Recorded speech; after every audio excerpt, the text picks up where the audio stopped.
안녕하세요. 오늘도 시청해주셔서 감사드리고요. 바로 사연 읽어보겠습니다. 여러분 안녕하세요. 꽃샘추위가 뒤늦게까지 지속되다 5월이 되니 금방 물러갔네요. 아직 일교차가 크니 모두들 건강 유의하시길 바랍니다.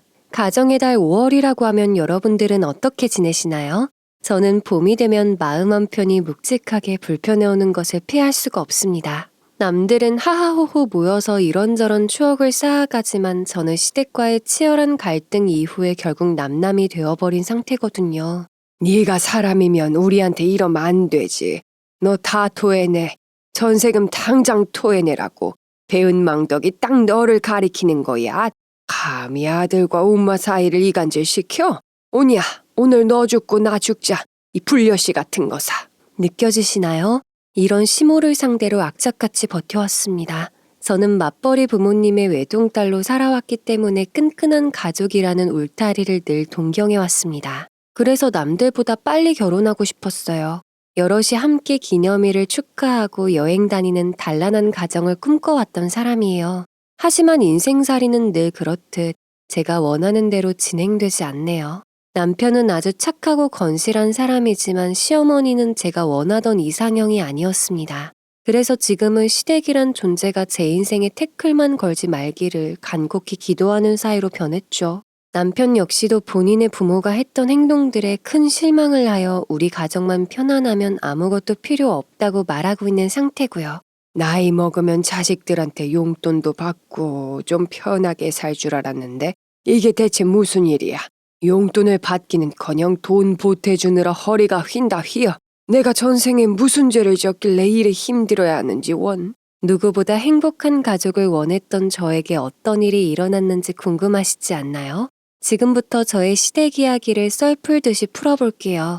제가 다 견뎌온 시절의 일화니까 아이고 고생 많았다 라는 마음으로 들어주시면 감사하겠습니다. 앞서 말씀드렸다시피 저는 맞벌이 부모님 밑에서 외롭게 학창시절을 보낸 외동이었습니다.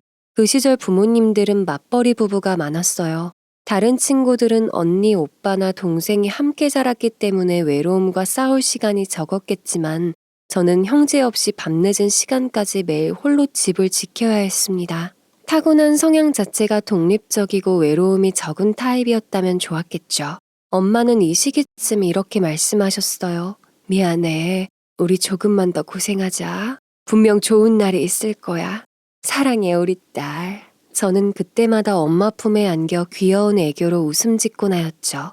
그럼에도 불구하고 저는 유독 외로움과 두려움을 많이 느끼던 아이였습니다.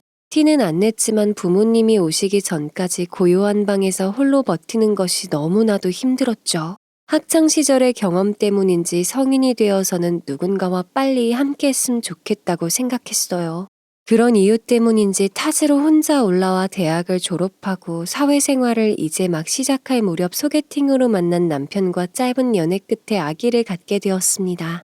뱃속에 생긴 아기 덕분에 어쩌면 제가 원하던 안락하고 따뜻한 가정이 생각보다 빨리 이루어지리라 생각했죠. 하지만 주변에서는 25살밖에 안 된 꼬맹이가 벌써부터 무슨 결혼이냐며 저의 선택을 말렸습니다. 저는 커리어보다 행복한 가정을 꾸려서 빨리 심적으로 안정을 느끼고 싶었어요. 결국 저희는 많은 사람들의 반대를 무릅쓰고 결혼을 하게 되었습니다. 엄마, 나 진짜 열심히 살게. 효도도 하고 누구보다 보란듯이 행복하게 살게. 믿어줘. 엄마는 그런 저를 믿는다고 힘을 실어주셨습니다. 남편은 막내 아들이었는데요. 저와 5살 차이가 나서 30을 이제 간 넘기던 때였습니다. 남편 위로는 노처녀 누나가 있었어요. 결혼 정년기를 훌쩍 넘긴 누나가 있는 상태에서 결혼 얘기를 꺼낸다면 오히려 시댁이 반기지 않을까 생각했지만 시댁의 반대는 생각보다 더욱 완강했습니다. 요즘은 아기가 혼수라고들 우스갯소리로 말하잖아요. 어디까지나 경제적인 안정이 뒷받침된 사람들의 한한 이야기였죠. 저는 사회초년생, 남편은 이제 막 정규직이 된 일반 회사원. 게다가 남편과 저는 학자금까지 한참 갚아나가야 할 상황이었기 때문에 마이너스에 마이너스로 시작하는 결혼이었거든요. 시댁은 물론 친정에서도 돈이 얼마나 중요한지 모르냐며 고생할 앞날이 훤하다 듣고 말렸습니다. 하지만 저는 포기할 수 없었죠. 이미 아이는 아무것도 모른 채 뱃속에서 무럭무럭 자라나고 있었고요. 결국 양가에서 조금씩 지원해줘서 저희는 작은 전셋집을 얻었습니다. 일단 신혼집을 준비하느라 시간을 많이 썼고 저는 부름배 때문에 결혼식은 나중으로 미뤄야 하는 상황이었죠. 저희는 혼인신고만 한 뒤에 곧바로 살림을 시작했습니다. 그리고 그때부터 시어머니의 잔소리는 시작되었습니다. 아이고, 너는 진짜 대책 없다. 가진 것도 없는 주제에 애는 무슨 애니? 돈 한 푼 없이 시작하는 결혼이 결국에는 그지꼴을 못 면한다. 하나밖에 없는 아들 대학까지 졸업시키고 이제 나도 좀 편안하게 용돈 받을 수 있겠다 싶었더니 아이고 내 팔자야. 어머님 너무 나쁘게만 말씀하지 마세요. 제가 오빠랑 잘할게요. 걱정 안 끼치도록 열심히 살겠습니다. 야, 나는 열심히 사는 거 안 바란다. 넉넉하고 부유하게 사는 걸 원하지 열심히 사는 거 싫어. 열심히 살아봤자 골병 만들지 살림살이가 쉽게 나아지니? 철딱선이 없는 것, 아이고 속 터져. 어머님은 처음부터 저를 아들의 바짓가랑이를 붙잡는 땅귀신 정도로 생각하셨습니다. 너 때문에 내 아들 창창한 앞날이 막혔다. 너 아니었으면 돈도 모으고 부모한테 용돈도 주면서 여유 있게 시작했을 텐데 늘 이런 말로 제 가슴을 후벼 팠죠. 단란한 가족, 끈끈한 가족을 원했던 저는 어머님에게 최대한 예쁨을 받기 위해 노력했지만 항상 밀쳐지기 바빴습니다. 아무리 긍정적인 이야기를 건네도 철이 없다는 둥, 말도 안 된다는 둥, 미래가 보인다는 둥, 저주에 가까운 악담으로 신세한탄만 하셨죠.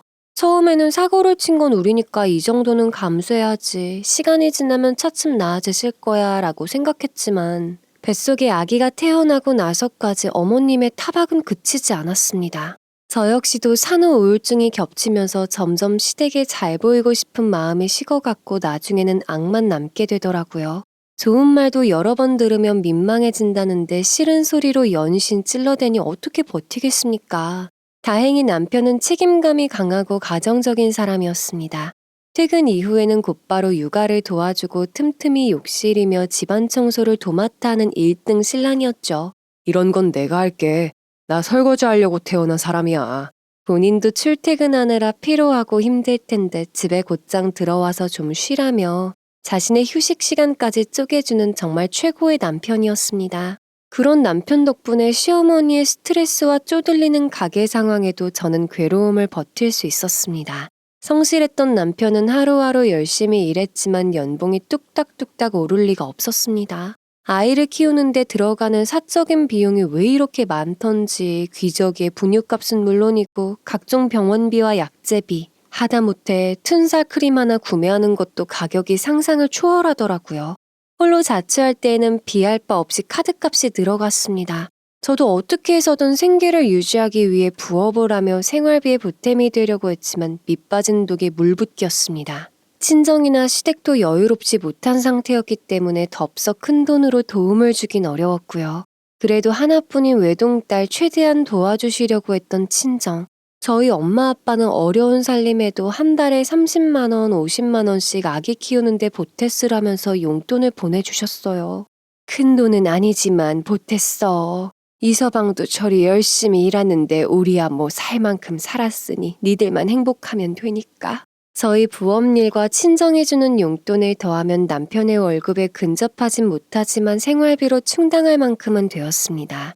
부모님과 가까이 살면 심적 의지라도 더 될 텐데 고향과 멀어진 곳에 신혼집을 차린 터라 늘 고맙다는 말을 전화상으로만 전할 수 있었죠. 어릴 적에는 혼자 외롭게 두고 일터에 나갔던 부모님이었지만 결혼을 하고 보니 그래도 가장 의지가 되는 분들이었어요.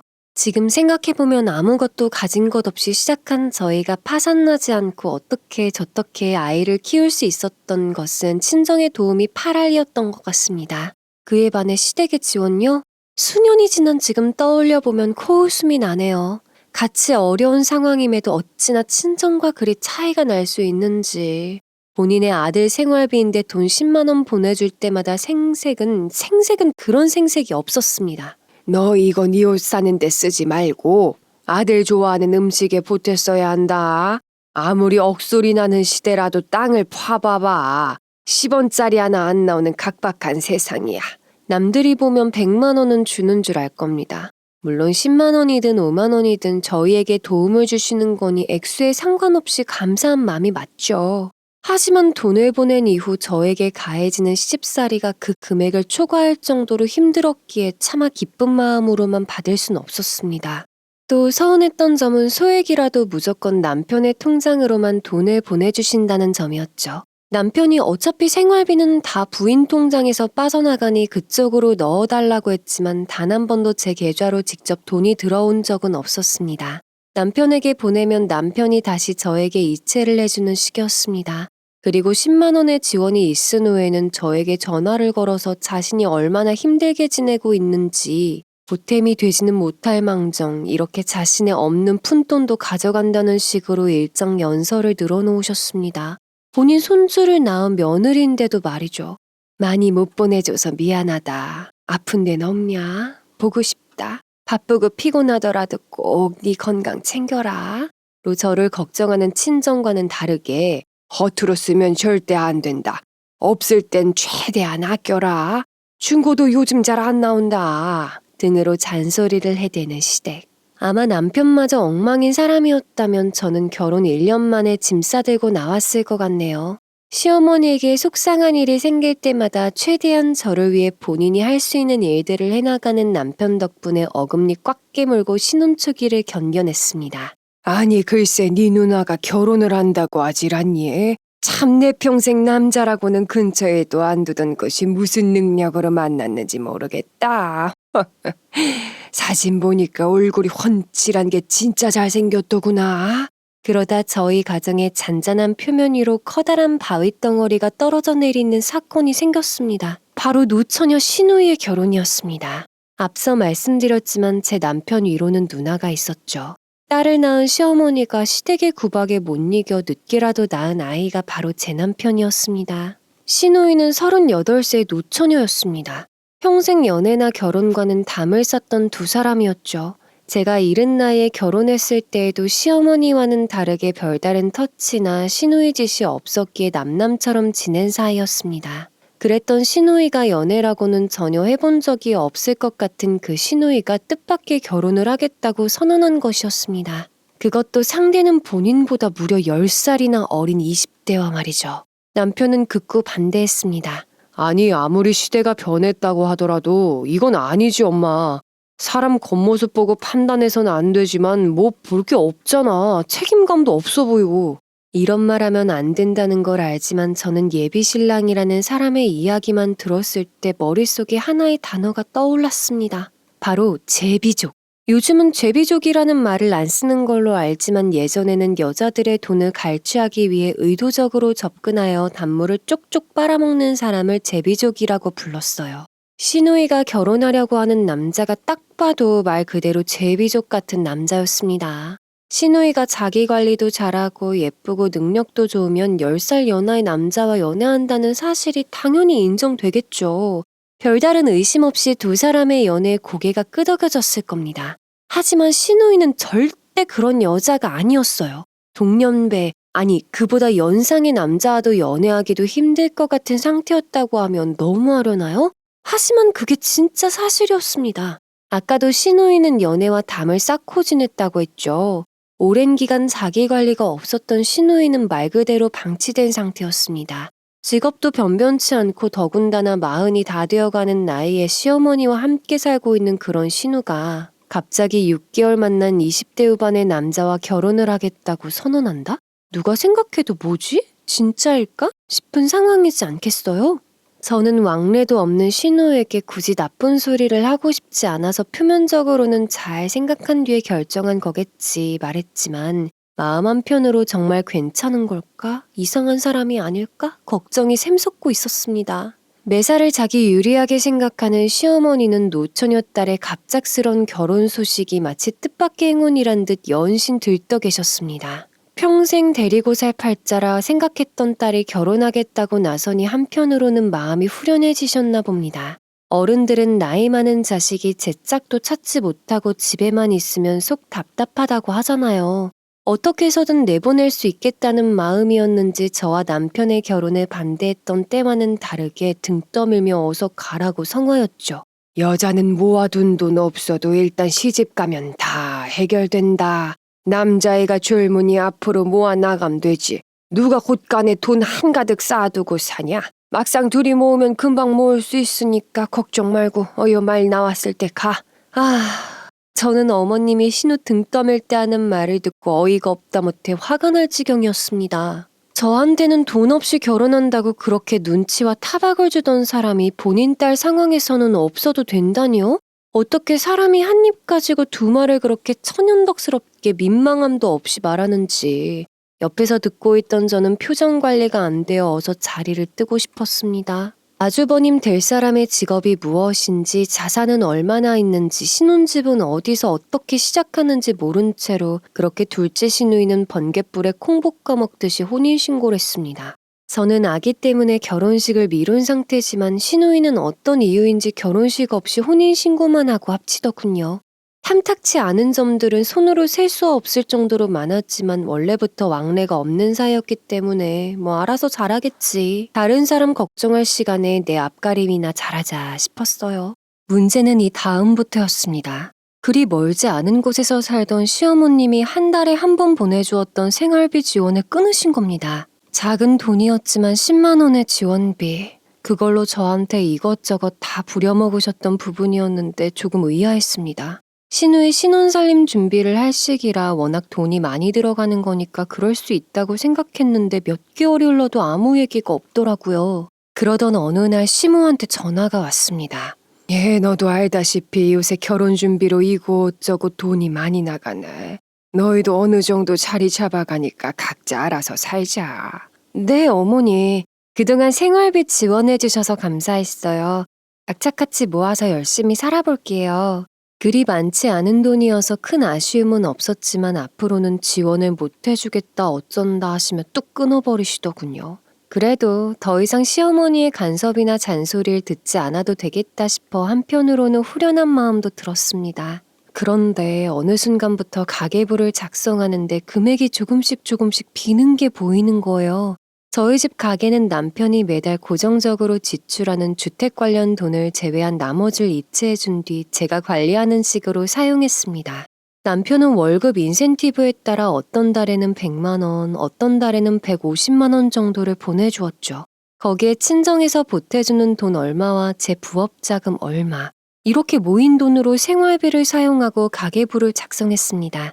각종 공과금과 보험금, 통신비, 유류비를 제외하면 정말 빠듯한 생활이었지만 소액이라도 저축할 정도는 되었죠. 근데 시누이의 결혼식 이후로는 저축 금액이 상당히 줄어드는 거예요. 축의했던 달을 제외하고는 비슷비슷한 금액으로 사용하고 있었는데 저축 금액은 몇십만 원씩 차이가 나던 겁니다. 저는 금액이 비는 곳에 출처를 거슬러 올라가며 찾았는데 그 문제의 시작은 남편이 주는 생활비에 있었습니다. 오빠 최근에 생활비 넣어주는 게 좀 들쑥날쑥하던데 회사에 무슨 문제 있어? 아니 그런 건 아니고 엄마가 누나 일 때문에 좀 빌려달라고 하셔서 어쩔 수 없이 조금 보내드렸어. 누나 이번에 살림 차리면서 돈이 꽤 들어간 것 같더라고. 어머님은 저에게는 시어머니였지만 본인 딸에게는 친정어머니였죠. 제 부모님이 그랬듯 모은 돈 없이 살림을 꾸린 딸이 신경 쓰인 모양입니다. 오죽했으면 아이 키우느라 돈이 빠듯한 아들네에게 부탁했을까 싶은 마음이 들더라고요. 그동안 저희에게도 없는 돈 쪼개서 나눠주느라 힘드셨을 테니 저는 그 문제에 대해 더 이상 잔소리하지 않았습니다. 대신 남편에게는 그동안 부탁드린 돈 도와드렸으니 앞으로는 우리 살림도 생각해달라고 말했습니다. 남편은 제 말에 고개를 끄덕이며 동의를 표현했습니다.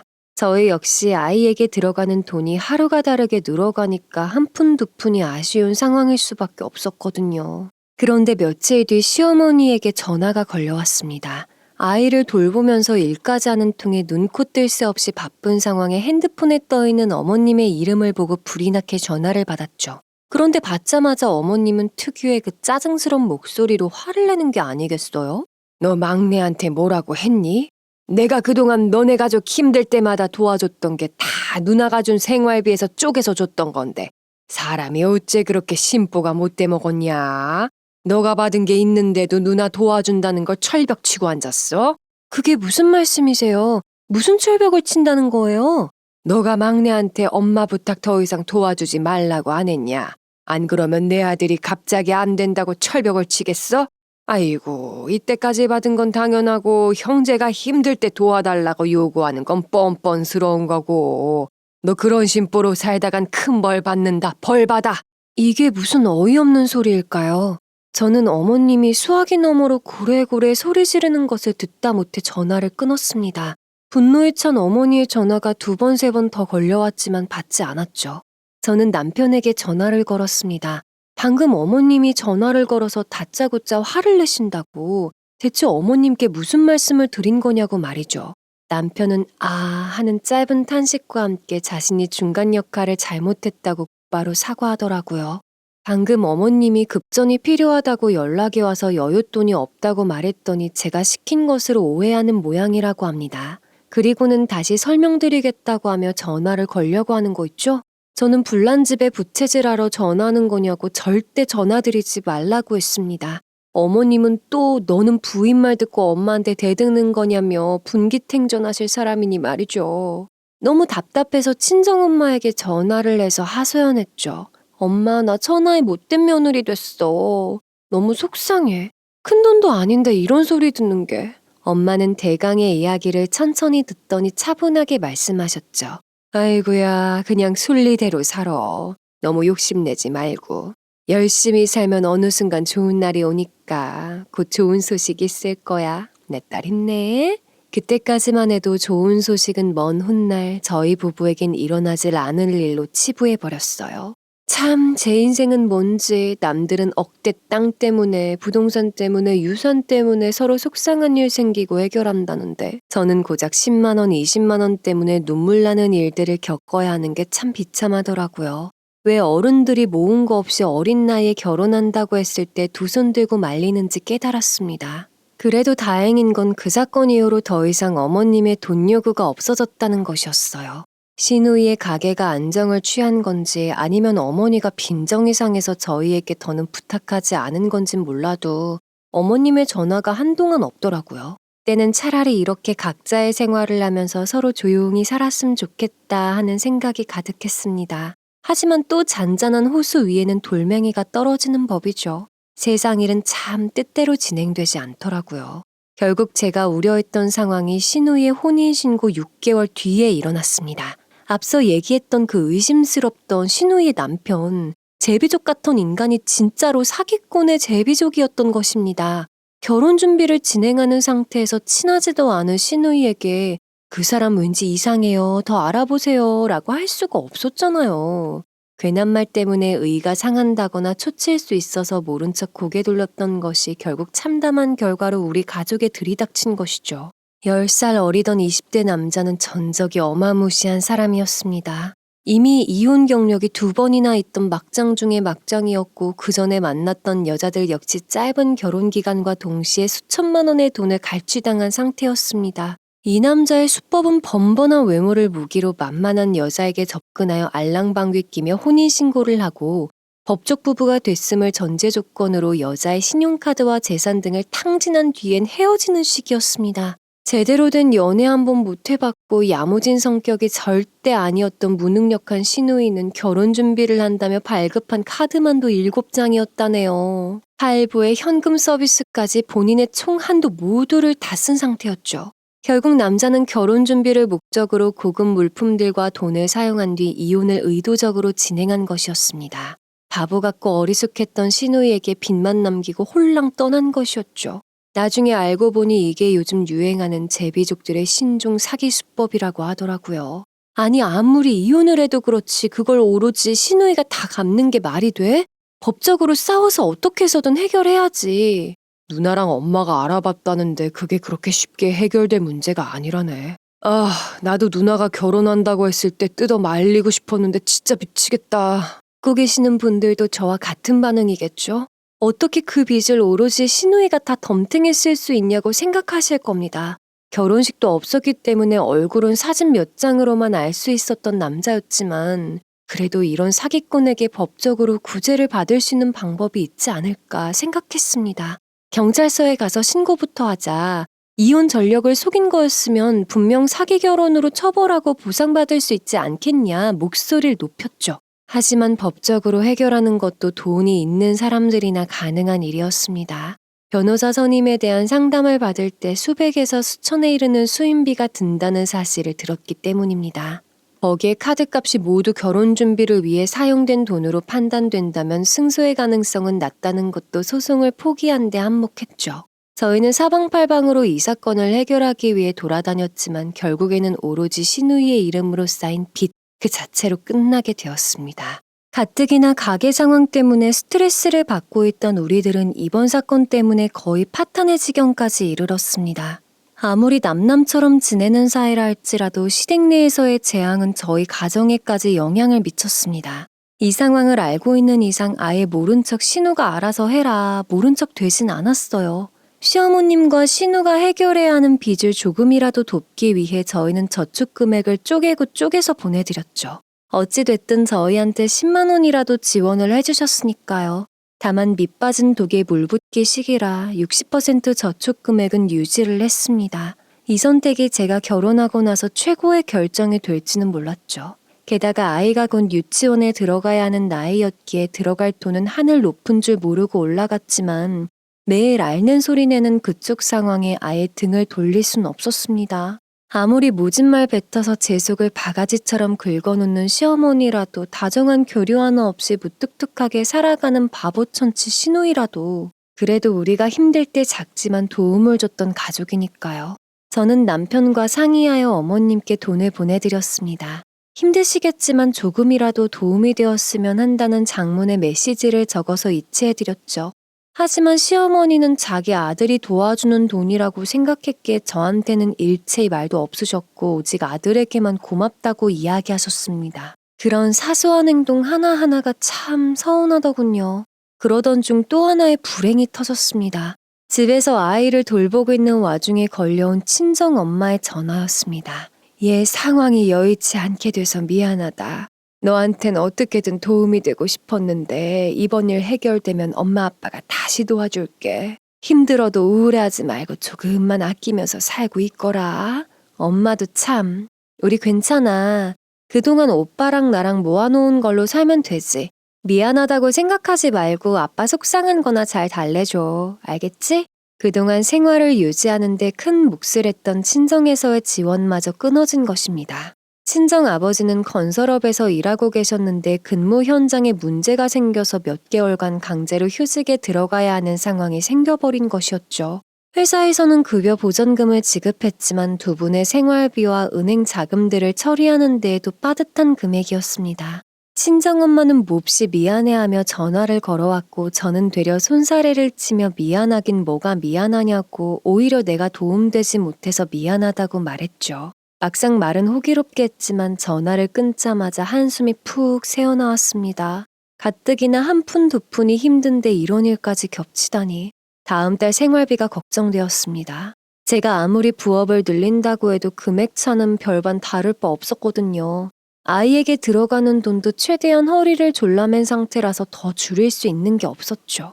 저는 선택해야 했습니다. 그동안 청약을 위해 모아두었던 청약 통장을 깰 것인지 아니면 은행에 돈을 빌려 생활할 것인지 말이죠.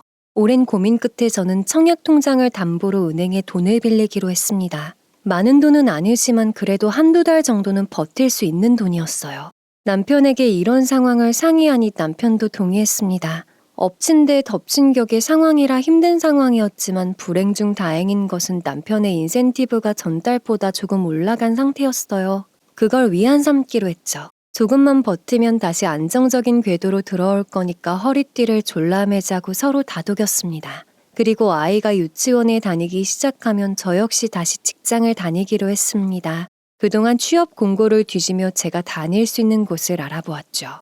다행히 아이가 유치원에서 돌아오는 시간에 맞춰 퇴근할 수 있는 파트타임 사무직 공고를 발견했고 거기에 지원을 했습니다. 운이 좋게 취직되었고 부업을 했던 것보다 더 많은 돈을 벌 수 있는 점에 한시름 놓았죠.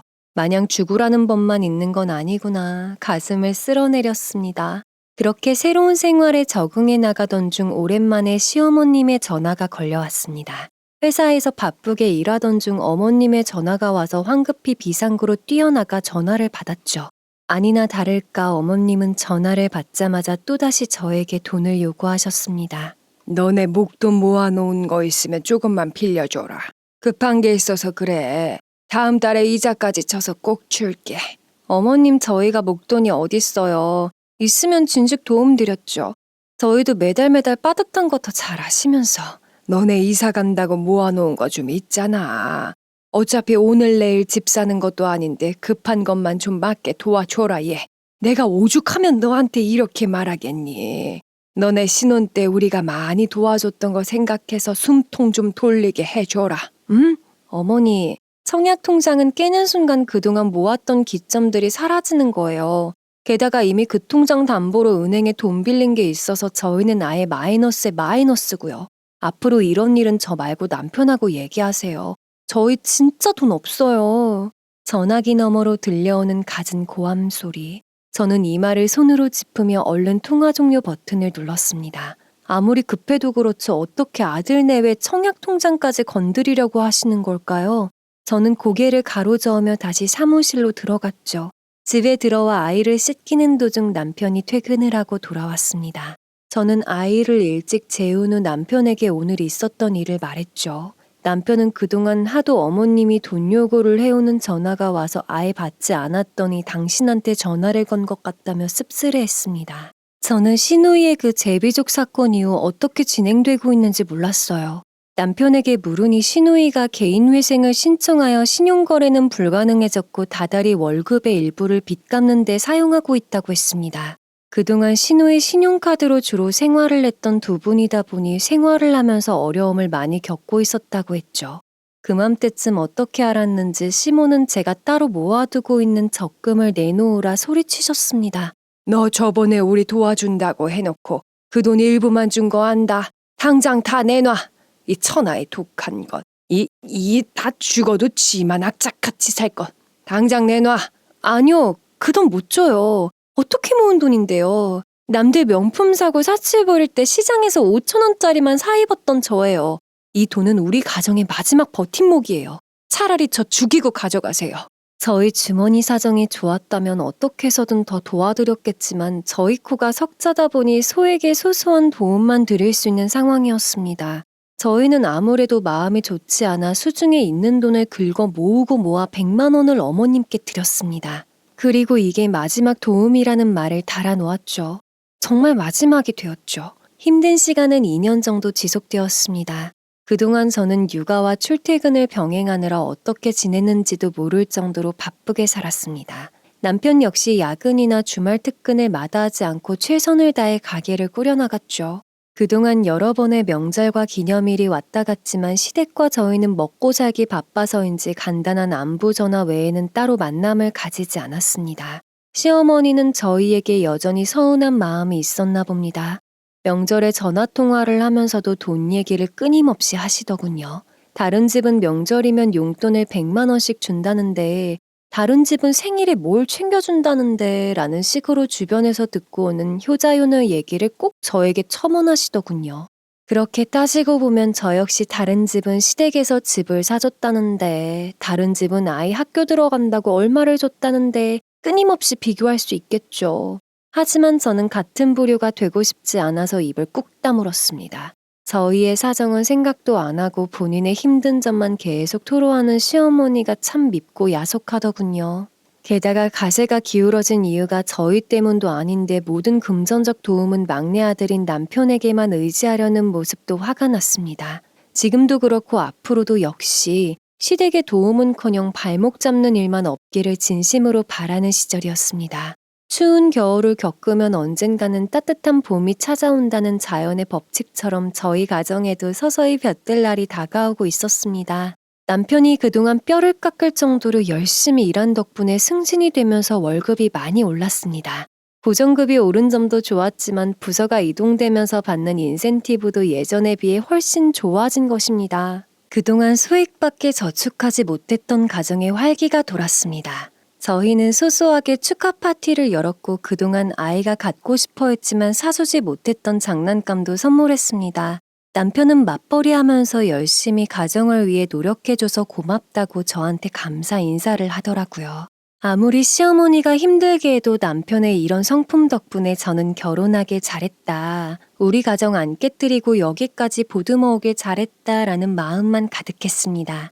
다음 달에 엄마네 집에 한번 와. 오랜만에 손자도 보고 싶네. 너한테 줄 것도 있으니까 주말에 날 잡아서 사위하고 같이 와. 나한테 줄 거 있어? 뭐? 우리 아직 김치 안 떨어졌는데 뭘까?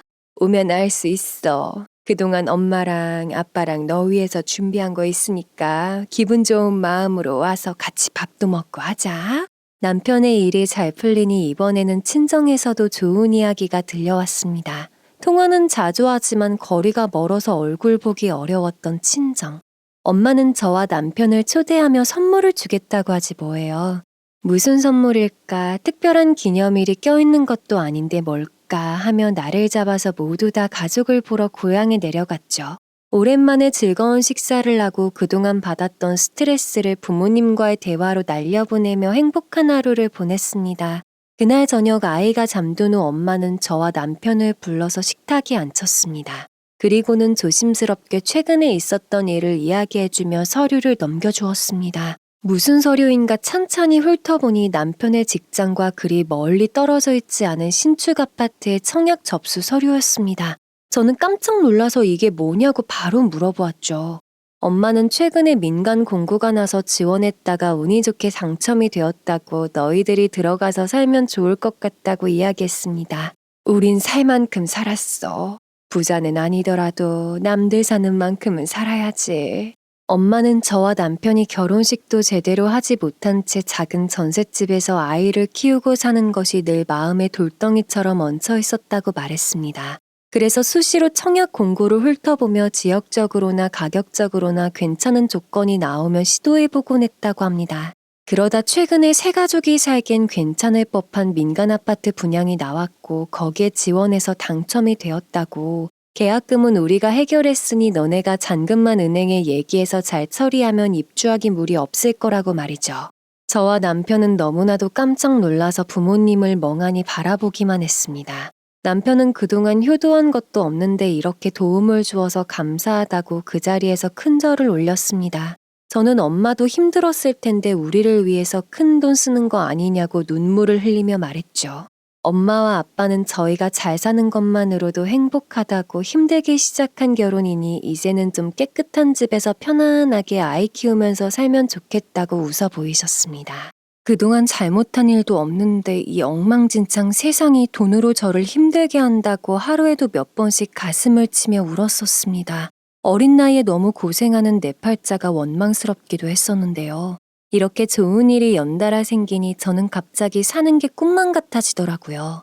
살고 있는 전셋집을 나와서 나머지 돈과 제가 악착같이 심으로부터 지켜온 적금, 그리고 은행 업무를 해결하면 저희도 이제 곧 깨끗하고 쾌적한 아파트에서 살 수 있게 되었던 거죠.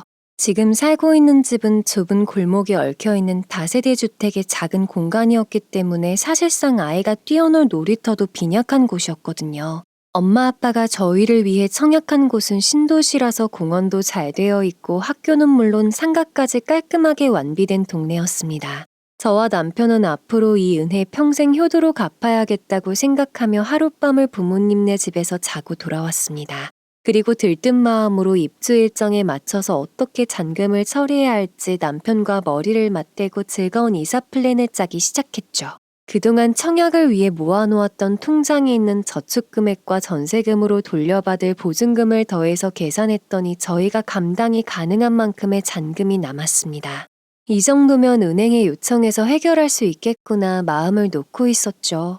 언제 힘들었냐는 듯 일이 술술 잘 풀려가는 즈음 이사에 대해서 시댁에도 이야기해야 되겠구나 싶었습니다.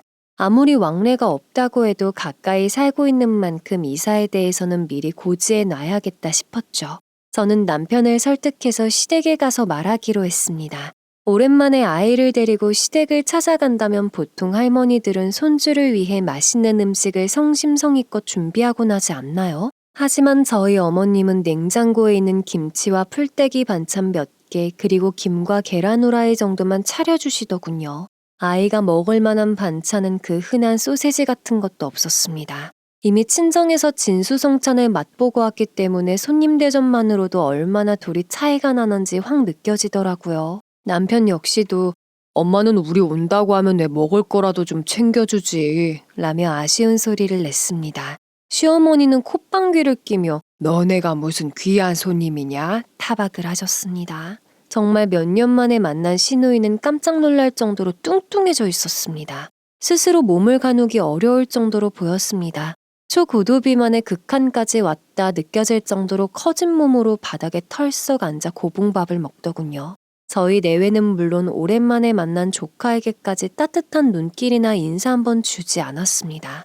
표정이며 풍겨지는 분위기며 그때 있었던 마음의 상처 때문에 자기 자신을 더욱 놓아버린 것 같은 생각이 들었습니다.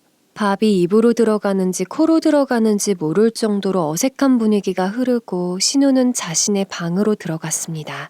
저희는 어머니와 함께 차를 마시며 거실에 앉아 대화를 나눴죠.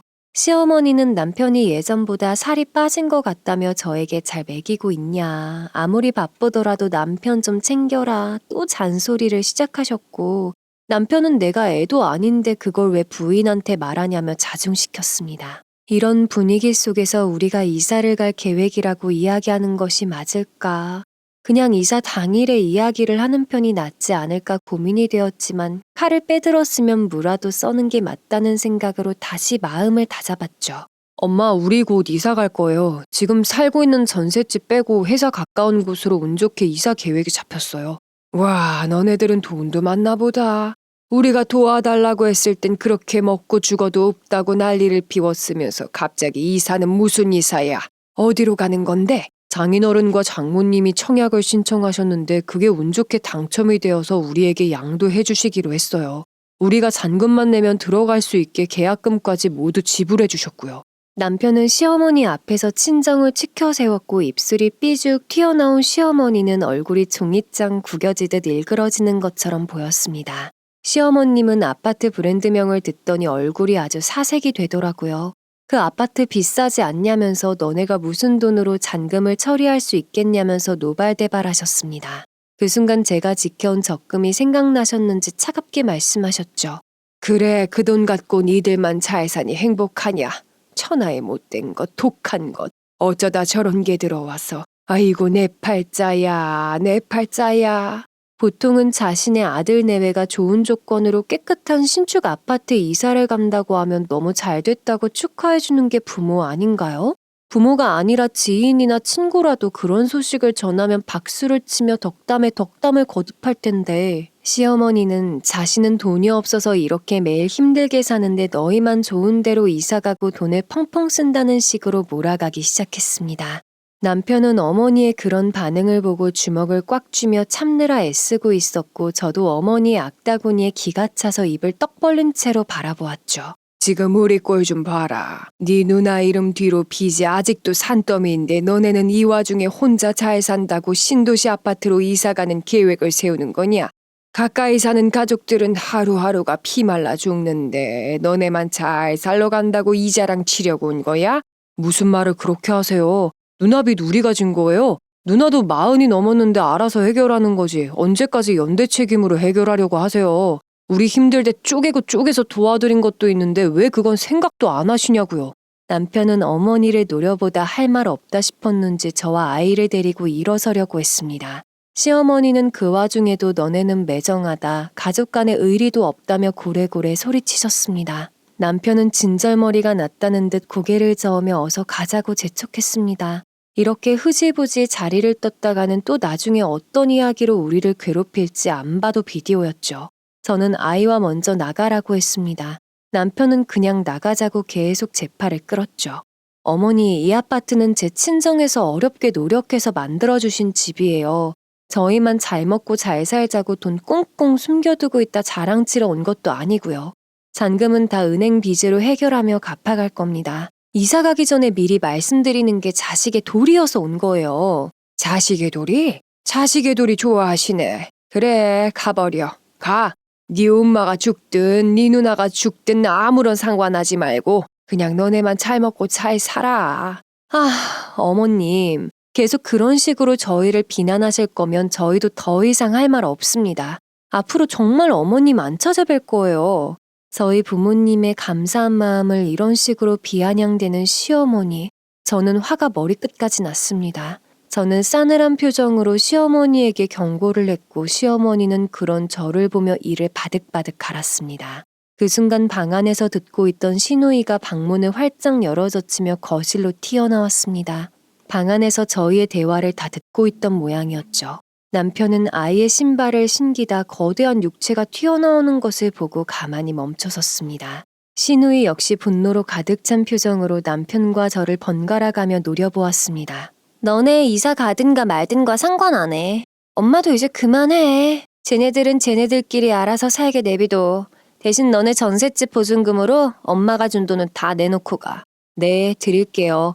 전셋집 빼는 날 그날 돈 받은 즉시 어머님 통장으로 넣어 드릴 테니까 그 다음부터 저희에게 돈 빌려달라 뭐 해달라 일체 연락하지 마세요. 저희는 저희가 알아서 잘 살 테니까요. 저도 지지 않고 시누이에게 한마디 쏘아붙이고는 남편과 함께 대문에 나섰습니다. 어린아이는 엄마 아빠 왜 그래 왜 할머니랑 싸워 하면서 울먹였고 저는 아이를 끌어안은 후 차 안에서 목청껏 울었습니다. 시어머니가 제게 던진 비수 같은 말들과 마지막까지 전셋집 보증금 토해놓고 가라고 하던 시누이. 저희를 정말 돈거래 그 자체로만 알고 있는 두 사람과 한바탕 하고 나니 어찌나 서럽고 슬프던지.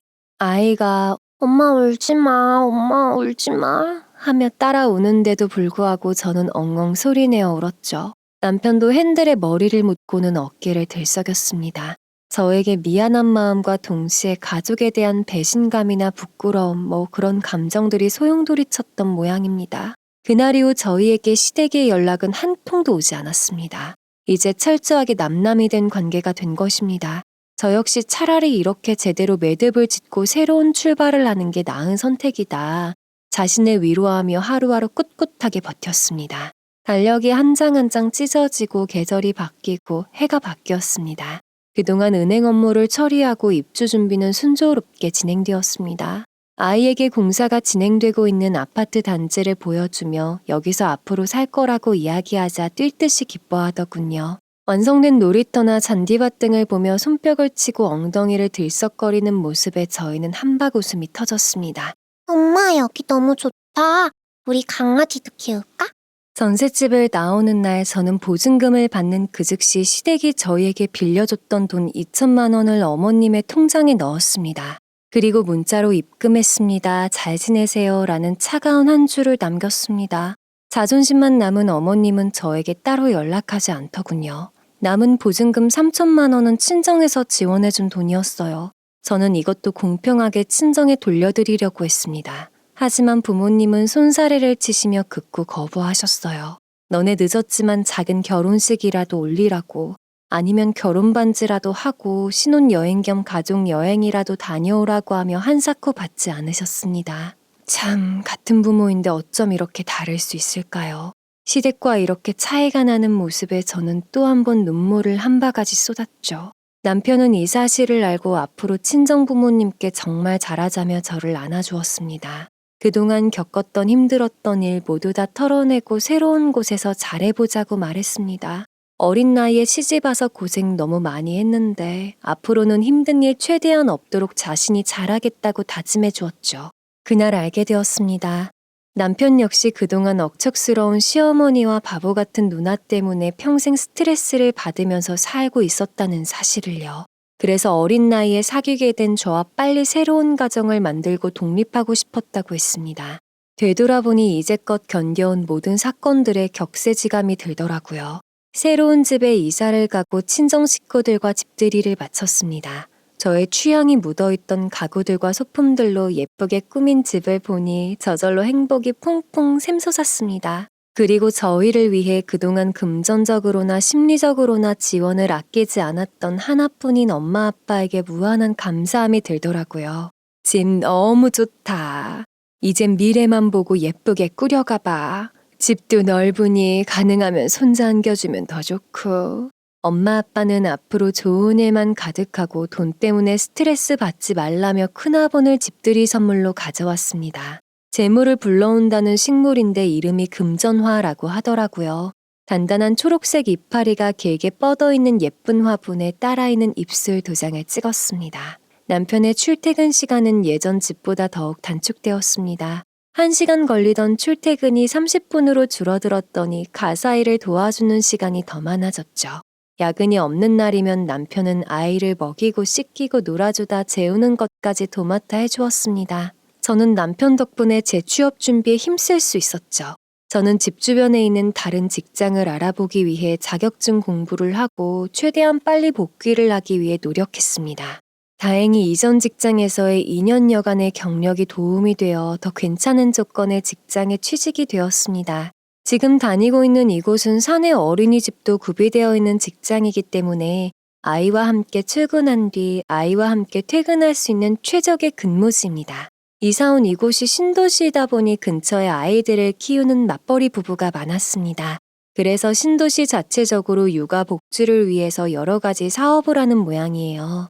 그전에는 항상 아이가 어린이집에 혼자 남아 저를 기다리곤 했는데 지금은 저와 같이 출근하고 여유 있는 점심시간에는 잠깐 어린이집에 가서 놀고 있는 아이의 얼굴을 보기도 한답니다. 친구들과 함께 엄마를 기다리다 동시에 퇴근하는 아주 최고의 스케줄로 아이를 양육할 수 있게 되었습니다. 한 가지가 풀리니 나머지 가지들도 모두 잘 풀려가네요.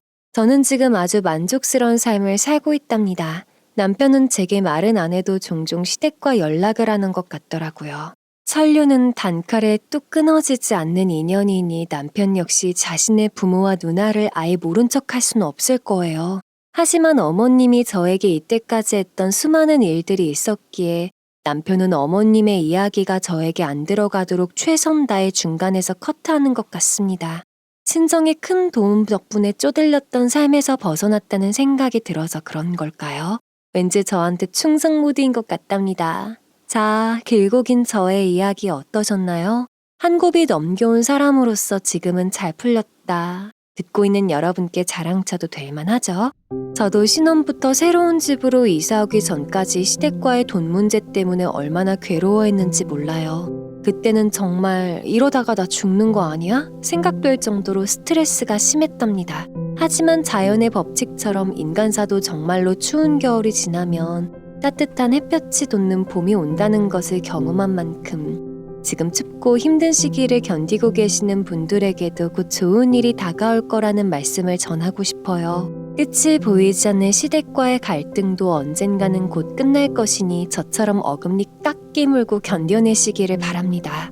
분명 견디는 사람에게는 그만큼의 보상이 돌아올 거예요. 모두들 잘 풀리시라고 저 역시 멀찌감치해서 응원하고 있겠습니다.